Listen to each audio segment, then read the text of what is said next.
Hi everyone, happy Friday! So yesterday we started talking a little bit more about coins. We talked a lot about a penny and we talked about the nickel. We know that a penny is worth the smallest amount and is worth 1 cent, and a nickel is worth 5 cents.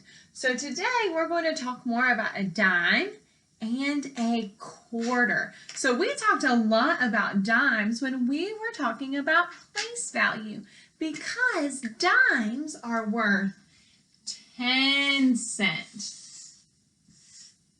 So it takes 10 pennies to equal 1 dime. So if we are looking at a dime, this is the really big one, but here's how big a real dime really is. We know that dimes are the smallest and the thinnest coin. So even though a penny is worth the smallest amount, if we're holding a dime and a penny, the dime is going to be the smallest and the thinnest.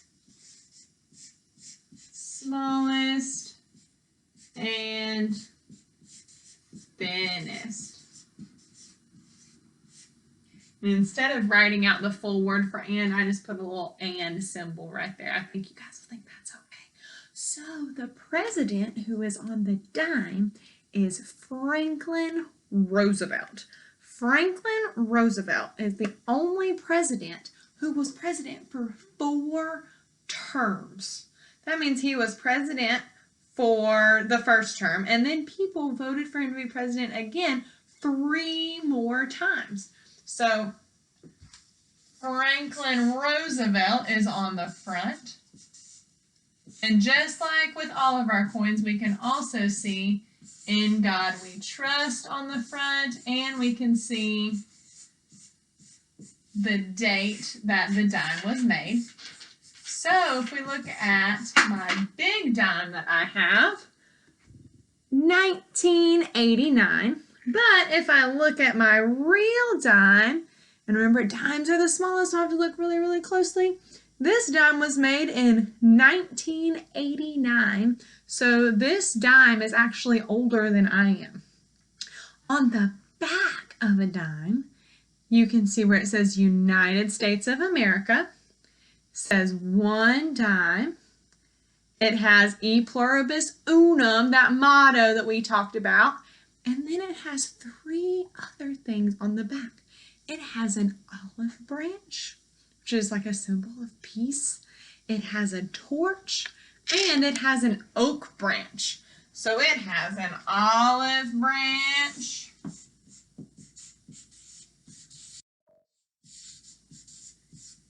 a torch, lots of Charlies in those words, olive branch, a torch, and an oak branch on the back. And just like the nickel, it is made out of copper and nickel. Something that's cool about a dime is that, with a penny and with a nickel, the edges along the outside are smooth. But with a dime and a quarter, there are little ridges along the outside, so it's kind of bumpy along the outside. So if you go find a dime in your house, you can actually feel the ridges or the bumps that are on the outside of a dime. So I'm going to add, let's see where I have some space, right up here, that it has ridges on it. So we know that a dime is worth 10 cents. So if a dime is worth 10 cents, how many nickels would I need to make 1 dime? Well, let's skip count. You ready? 5, 10. I would need 2 nickels to make 1 dime. So the last coin that we're going to talk about today is the quarter. So the quarter is the biggest out of the 4 of these coins, and it's also worth the most. How much is a quarter worth? Do you remember? It's worth 25 cents. So right before we left school, we started talking about how to count by 25s. Because if we have a bunch of quarters, we need to be able to count them. So remember, we have 25, 50, 75, 100, or $1. So we know that there are 4 quarters in $1. When we talked about shapes, we learned that if we were to fold a shape into fourths, it would also be called quarters because there are 4 quarters in a dollar, or 4 parts of a whole shape. So who can tell me the name of the president who is on the quarter? It's a president that we've spent a lot of time talking about. It is George Washington. So George Washington, we know, was our very first president. And we learned a lot about him being a leader in the army. We know all about George Washington. He is on the front. And if you look at the quarter that I have here, and just like any other quarter, we have the word liberty and in God we trust. This one was made in 1989. This quarter is from 2001. So if you look at the quarter that I have on the front, you see George Washington. If you turn on the back, so something cool about quarters is that not all of them have the same picture on the back. So there are quarters that are called state quarters. And state quarters, you could get a quarter that has symbols for any of our 50 states. So the quarter that I have is for Vermont. And it has a picture of a man getting sap out of a maple tree, or he's getting some sap out of the tree, or some maple from the tree. So the picture on the back represents that state. You could also find quarters that have eagles on the back. So if they're not a quarter for a state, then it might have the eagle with the spread wings on the back.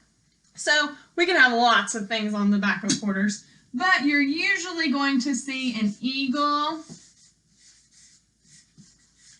or state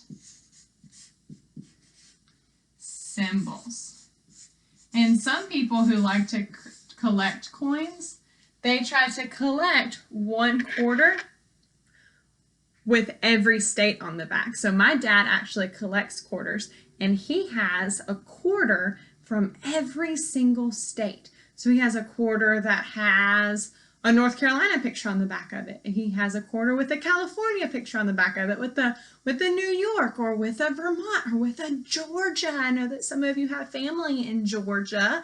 And so lots of people will collect these. And that's one of the reasons why they printed them this way. But not all quarters have those state symbols on the back. On the back. And a quarter has ridges along the outside, just like a dime is. So it's not smooth on the outside. It has ridges. Do you think you can guess how many ridges are on the outside of a quarter? Think you might know? I'll give you a hint. It's more than 100. I know. 119 ridges on the back. That is a lot of ridges. 119. So go get a quarter from your house. See if you can count them all. But you can't. I'm just kidding, friends. All right, so starting next week, we are going to start counting all of these coins. We're going to mix some of these coins together, and we're going to practice counting them to count change. All right, friends, have a great weekend. See you soon.